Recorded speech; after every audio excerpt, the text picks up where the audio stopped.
يقول هذا الضابط وكان يعمل في السلك العسكري النسائي في السجن: والله لقد قدمت السيف إلى السياف إلى أكثر من 30 رقبة ولم يحرك ذلك في نفسي شعرة. وفي يوم من الأيام تم القبض على فتاة ثم ألقيت في السجن. ما خبرها وما قصة هذه الفتاة؟ تعالوا معنا قليلا ليحدثنا هذا الضابط عن قصتها مذ أن خلقها الله عز وجل إلى أن دخلت السجن. يقول الضابط: نشأت هذه الفتاة الصغيرة بين أب وأم كانا لا يعرفان الله عز وجل طرفة عين حقا. أما الأب فقد سقط في أوحال المسكرات والمخدرات، لا يأتي إلا على آذان الفجر وفمه يعبق برائحة السكر. أما الأم فقد سقطت في وحل الشباب والغزلات والمعاكسات الهاتفية، وكانت تذهب وتروح مع كثير من الفتيان. نشأت هذه الطفلة وترعرعت في هذا البيت. إذا كان رب البيت للدف ضاربا فشيمة أهل البيت كلهم الرقص. نشأت وترعرعت على الذنوب والمعاصي حتى كبرت وأصبح عمرها قرابة 22 أو 23، أي أنها في عمر الزهور. فسقطت في نفس الوحل الذي سقطت فيه أمها من قبل، فأصبحت تعاكس الشباب وتكلمهم وتجلس الساعات الطويلة وتخرج معهم كثيرا. وقد تعرفت على 5 شباب أو 6، وكانت تخرج معهم جميعا وتذهب معهم جميعا، وكان لهم استراحة، لأن الأب كان لا يرجع إلا إذا أذن الفجر، والأم إما أنها خارجة والله يعلم مع من تخرج، أو أنها مغلقة على نفسها باب الغرفة تكلم بالهاتف. دارت الأيام والفتاة على حالها حتى أتى الله عز وجل بذلك اليوم الموعود، وإذا بالفتاة جالسة مع أولئك الشباب في استراحتهم، وكانوا يتعاطون السكر، فشرب الأول حتى بلغ الثمالة، والثاني والثالث والرابع، فلما وصل الكأس إلى هذه الفتاة حفظها الله عز وجل في تلك الليلة ولم تشرب، وإن كانت قبل ذلك كانت تشرب. فبينما الشباب قد غطي على عقولهم إذ قام أحدهم وقال: يا فلانة، وإني أستأذنكم أن ألقي كلمته بالعامية كي تتبين لنا الصورة على أجمل صورة. قال: يا فلانة. قالت: نعم. وكأني أراها وردة بين الشوك.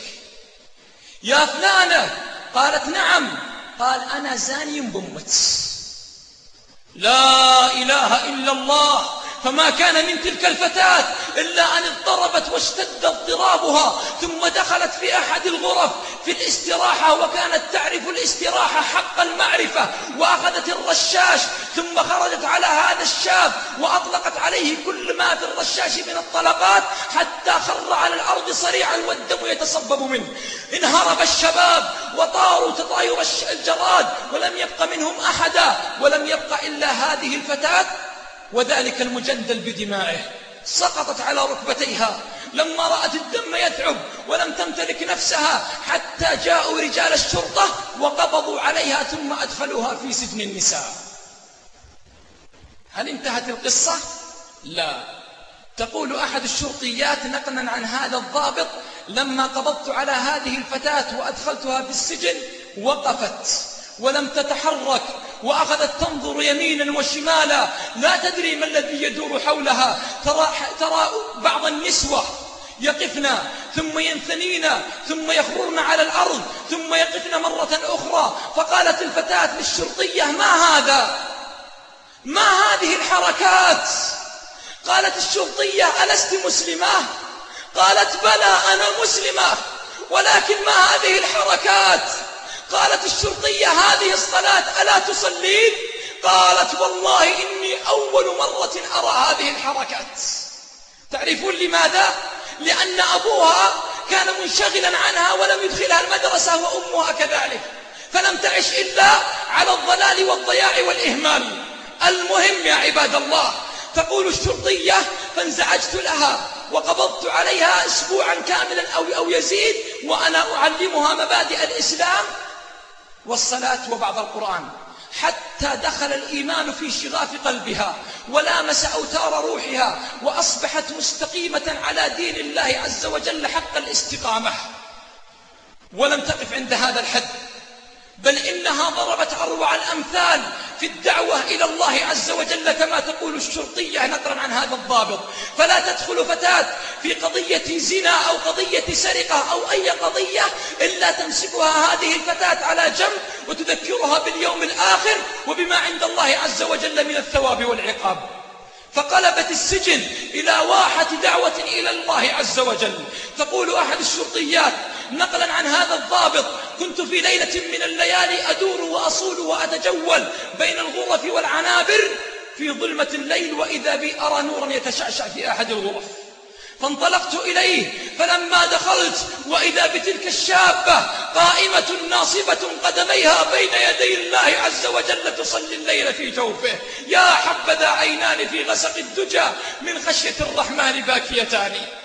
يقول الضابط: في خضم هذه الأحداث كلها جاء قرار القصاص، فطرقته وجعلته في درج المكتب ثم أغلقت عليه وقلت في نفسي: هذه الفتاة غنيمة باردة أصلحت لنا السجن وكفتنا كثيرا من المشاكل نتركها فيه تدعو إلى الله عز وجل. ثم ذهبت إلى بيتي. مر يوم أو يومين أو ثلاثة وإذا بأحد الشرط يتصل علي ويقول: تأتي بأسرع سرعة لأن تلك الفتاة اضطربت واغتلمت في مكتبك تريد أن تقابلك الآن. فما كان مني إلا أن لبست لباسي ثم انطلقت إلى المكتب، فلما دخلت عليها قلت: ما الذي تريدينه؟ ولماذا كل هذا الإزعاج؟ فقالت: يا أبا فلان، أسألك بالله أقرار القصاص قد صدر أم لم يصدر؟ قلت لها: وما شأنك وما دخلك؟ إن صدر فنحن المسؤولين بتنفيذه، وإن لم يصدر فنحن المسؤولين عن تأخره. اذهبي إلى مكانك في السجن. قالت: أسألك بالله إن كان قرار القصاص قد صدر، أسألك بالله إن كان قرار القصاص قد صدر ألا تؤخره أبدا. إن كنت تريد لي البقاء في الدنيا فإني قد اشتقت إلى لقاء ربي، ووالله إني منذ 3 ليال وأنا أرى منامي أو أنا أرى موطني في الجنة في المنام. سبحان الله، ما بين غمضة عين وانتباهتها يبدل الله من حال إلى حال.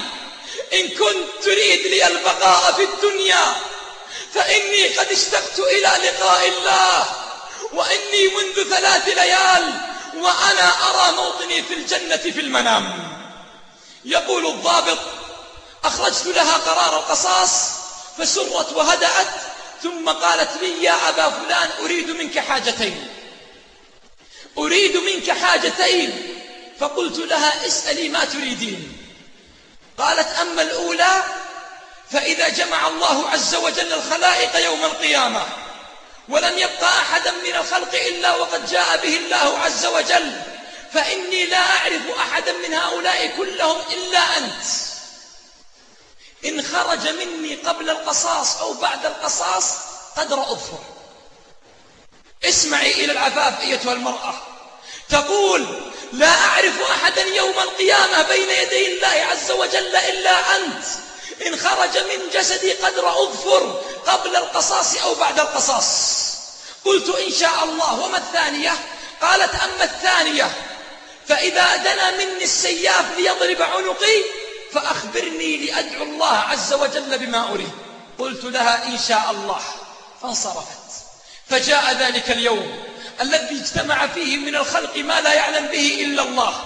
فلما أنزلت الفتاة في ساحة القصاص كشفوا عن عينيها وأخذت تقلب بصرها يمنة وشمله وتقول: لا إله إلا الله الذي خلق هؤلاء، ولا إله إلا الله الذي يحييهم بعدما يميتهم.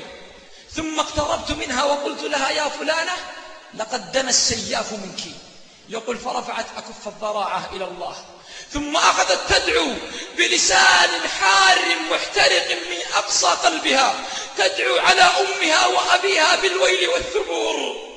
يا لله، كيف تدعو على أمها وأبيها وهم حشاشة جوفها وريحانة قلبها، تدعو عليهم لما تذوقه في قلبها من الحسرة والألم، لما وجدته بين أولئك الشباب، عفوا لما وجدته بين أولئك الذئاب الذين نهشوا عرضها وأكلوا شرفها. تدعو على أمها وأبيها لأنهم أبعدوها عن الصلاة التي وجدت فيها اللذة الإيمانية. تدعو على أمها وأبيها لأنهم أبعدوها عن دين الله عز وجل ولم يقربوها منه. ضرب عنقها وتدحرج رأسها أمام الناس، ولم تنتهي القصة عباد الله إلى الآن. يقول هذا الضابط: اهتممت لها اهتماما شديدا وسألت عنها بعض قريباتي فقالت لي: لو رأيت مغسلة الموتى كيف كانت مزدحمة بالنسوة، والله لم يبقى امرأة حافظة لكتاب الله ولا داعية إلى الله ولا مستقيمة إلا وقد حضرت الغسل وارتفع اللجاج في المغسلة، كل واحدة منهن تقول: أنا أغسلها، أنا